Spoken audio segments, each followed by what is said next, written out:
Could we have just a few moments of silent meditation, please?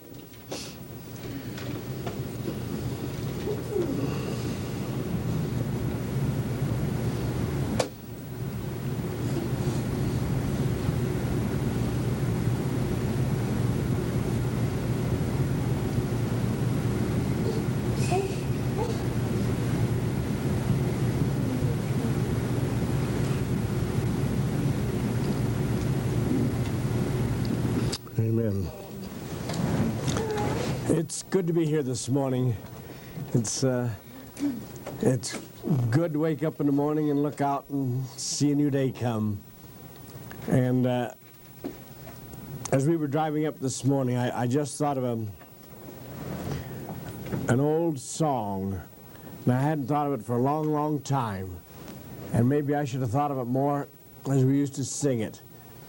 Have I done any good in the world today?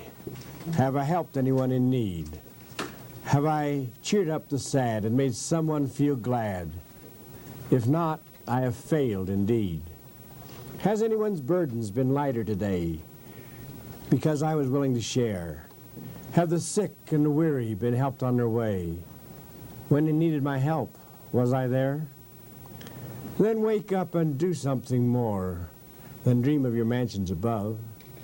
Doing good is a pleasure, a love beyond measure, a blessing of love.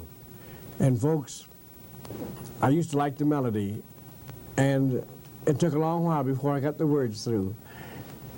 And that's where we are right now. Without that love, we're in trouble. And we're getting into a time where without that love,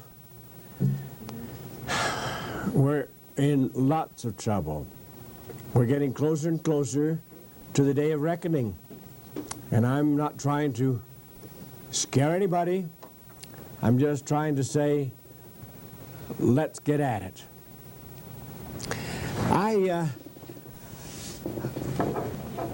Each day, we have something to look forward to. There are days when we wonder if it's worthwhile to get out of bed. But we find it is after a while. You've never really lived until someone comes up and says thank you. And that's the key. Thank you, that you have done something for somebody. We who are here today have the opportunity of getting lots of thanks between now and the time that we call it quits. Lots of thanks, and why? Because there's going to be a lot of sickness. There's going to be a lot of unhappiness. And that's where we can fit in. That's where we'll do our job. Sure, everybody dreams of getting well and going to a doctor, but as we've been told, the time is now coming in this new Aquarian age when it won't be doctors, it'll be teachers. And that's what we're here for, to be teachers and to teach the way. We're on the skids. We're going downhill so fast as a world, physically and mentally, that sometimes we wonder if there's any chance. But there is. With a group like we have today, and the people that you teach as you go out to help others, you'll take those by the hand that are on the skids going down and take them up the path and take them into a new life, a life of happiness and health. This principle of health is a lot more than meets the eye. We have the type that get the big muscles, and they seem to be healthy. That's fine, providing we have the 5-star routine, and it isn't all just physical, because there's got to be mental. When it comes to the mental end, there's more there than meets the eye. We have today more sickness on earth that can be cleared or could be cleared if we would go more in for love. Because heart attacks, and there'll be 50,000 of them between this time right now and this time tomorrow. 50,000 heart attacks in the United States alone. And every one of them comes from fear. Everyone with a heart attack gets that heart attack from fear. This is one thing that love can overdo. Cancer. Yes, 1 out of 4. We have some authorities that say 1 out of 3. And we have others that say it's now a contagious condition that will become a plague. There are others who say it's already a plague. And where does it come from? Hate. Hate. Hate brings on cancer. Hate brings on arthritis. Hate brings on many dreaded diseases. Until we find out why we are sick, let's go on and learn about love, and we'll find we'll get sick automatically if we don't do it. If we do it, we'll get well. I've told this one before, but I was quite concerned. I thought as I grew up that I loved everybody.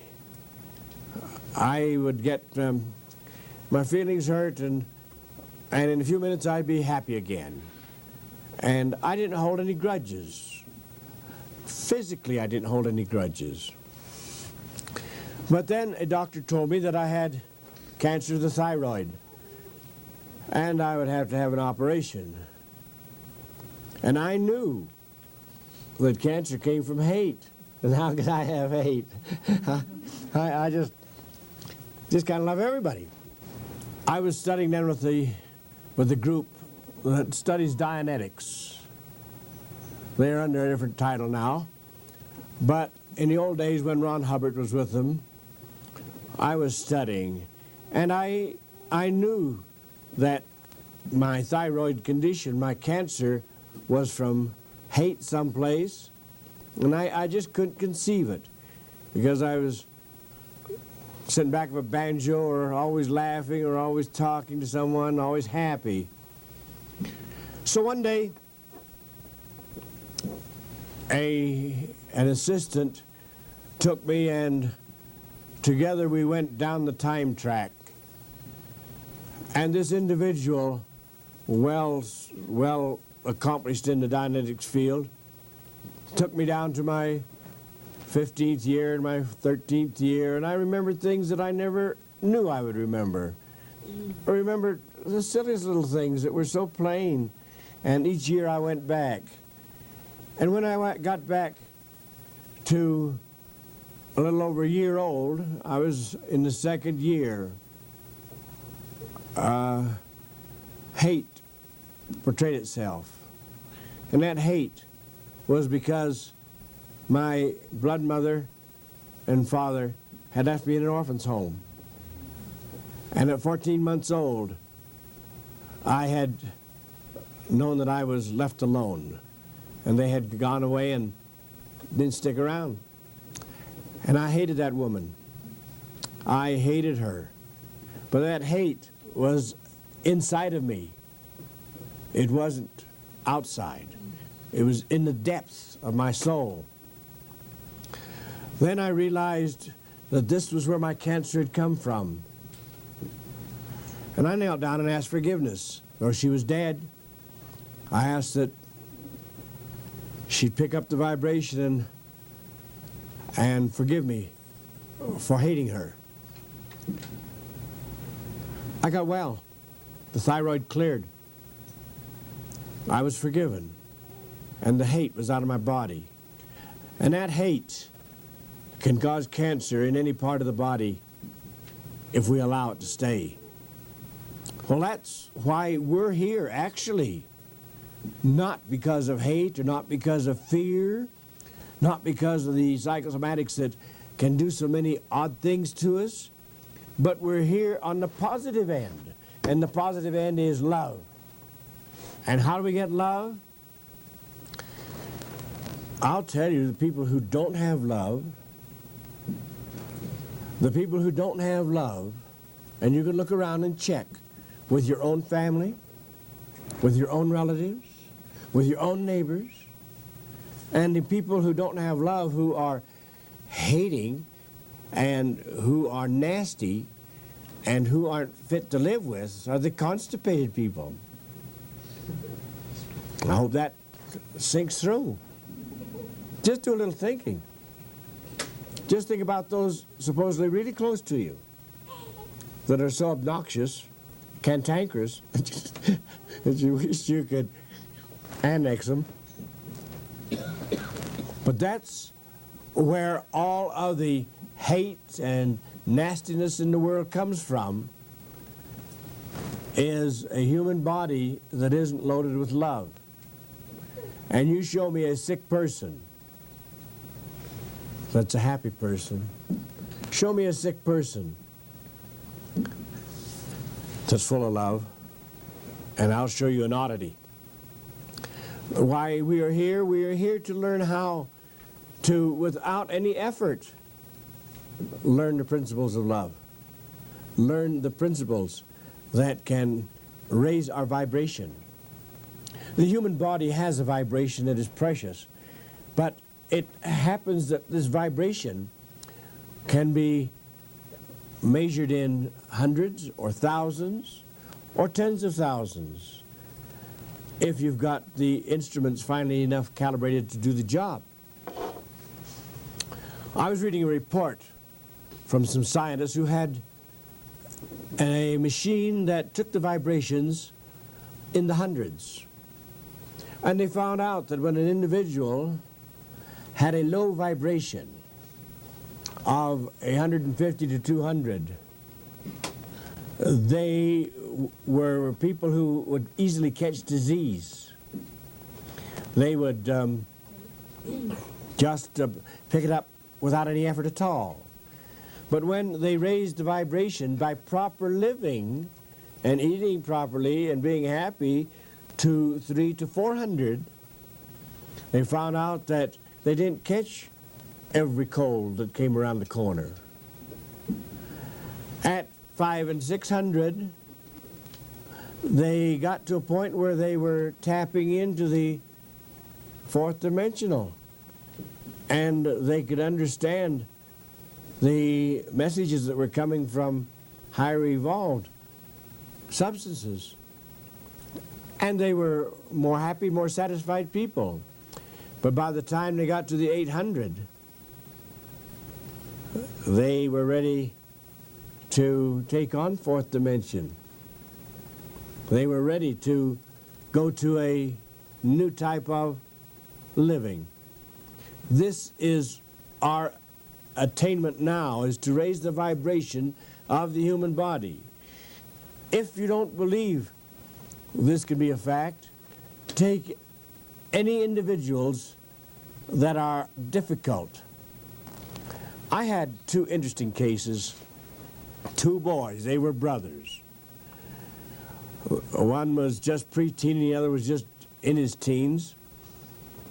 In our offices in Salt Lake, I heard some scuffling coming down the hall, and a mother trying to straighten something out, and the receptionist had told these people to come on in, and so that they came, and the mother came in with her hand firmly attached to the arm of a boy on either side, and these boys were trying to get at each other to kill each other.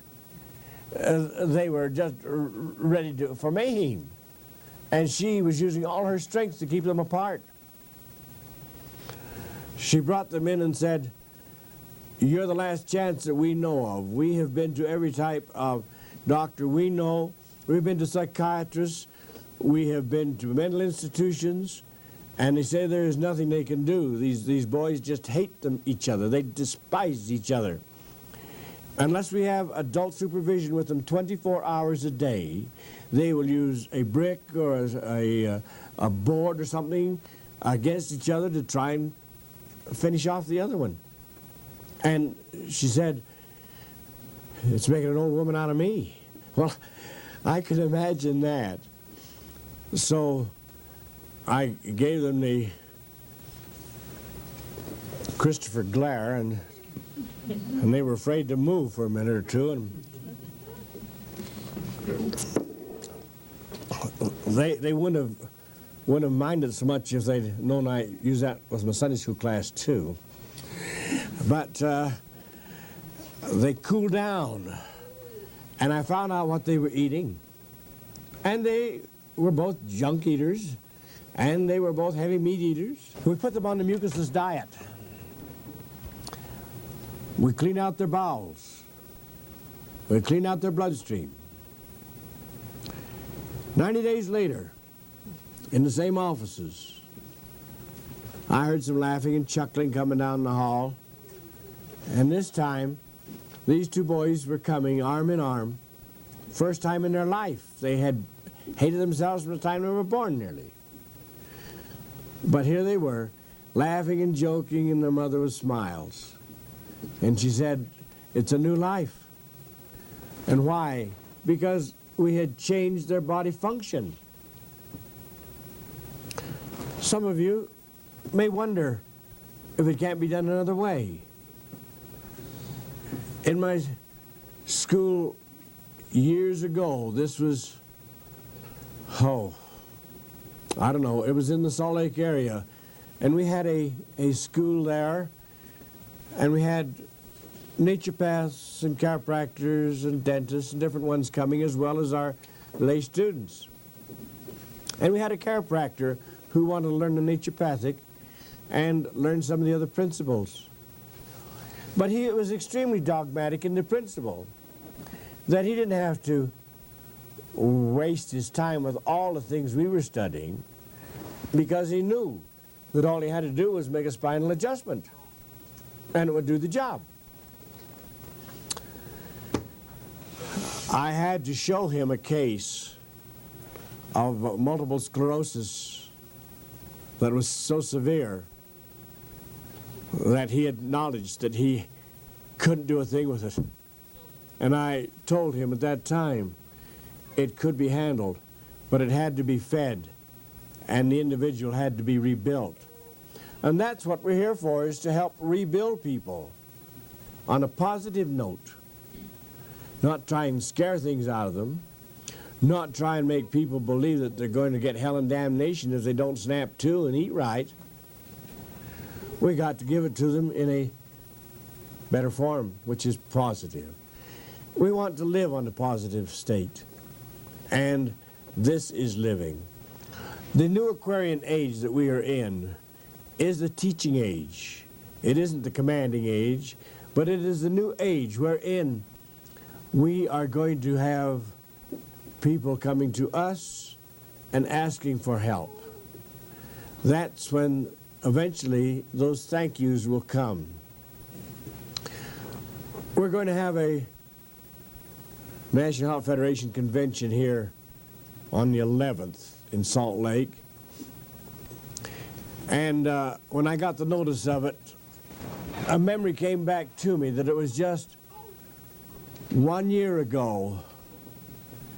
I spoke at the Salt Lake Convention, as I speak at many of the others, but this is one of the first Salt Lake I'd spoken at. And after the lecture, a young lady and her husband came to me, and they had a little baby in their arms. The man was carrying the baby, and the wife spoke up and said, "You mentioned in the lecture that there are no incurable diseases. We have a baby here that was born blind, and medical science makes a statement that the baby was born without any optic nerves, and the baby would never see. And so as long as the baby was alive, it would be blind. But when we heard the statement, there are no incurable diseases, she said, have you got any hope you can give us for this baby? It was not quite to the crawling stage, just getting around a bit. but it was definitely blind. It had been pronounced by a number of medical doctors that it had no optic nerves at all and could not see. We gave the parents the recommendation of using our eye formula, the Eye Bright formula, and using the B&B tincture.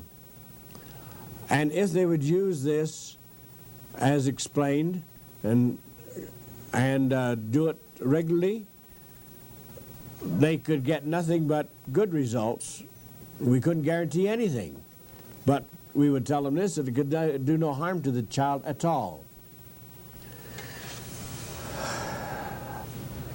Just a few months back, I was in Boise, Idaho on a series of lectures going through, and the young man that accompanied me came back stage and he said, there's a young lady out front that insists she's got to talk to you. And I said, well, you know how I feel? And he said, yes, I told her that just before a lecture that you generally try to unwind because you just come in from the plane and you were a little on the weary side, but she insisted. So I said, all right, have her come back. And when she came back, she brought a baby of a crawling age. And she said, do you remember me, doctor? And I looked at her and I said, no, I don't. And she says, well, at least you're honest. She said, my husband and I saw you 6 months ago at the National Health Federation in Salt Lake City, and you said there were no incurable diseases. We told you about our little boy that was born blind. She said, we took your advice. And she said, this is the little boy. We now roll a ball across the room and he crawls after it and retrieves it. Or we put little bright pieces of paper on the floor and he goes around and picks them up. He can see. All right, 6 months. That was all it took for this child to have optic nerves restored or put into his eyes that weren't there before. And it was from the love of those parents and the desire, and from feeding the baby the proper herbal foods that redid a job that was said couldn't be done. This is a thank you. She came backstage to thank me. Well, this makes you feel kind of good to know that you helped somebody in some way. And if you can do this every day, if you look forward to that day of being an opportune time to, maybe without being pushy, to help somebody. So many people are out there waiting, and they just need to know that there's someone waiting to answer them. So many we have known over the years that have gone by that have wondered if there is a way, and finally they find that way.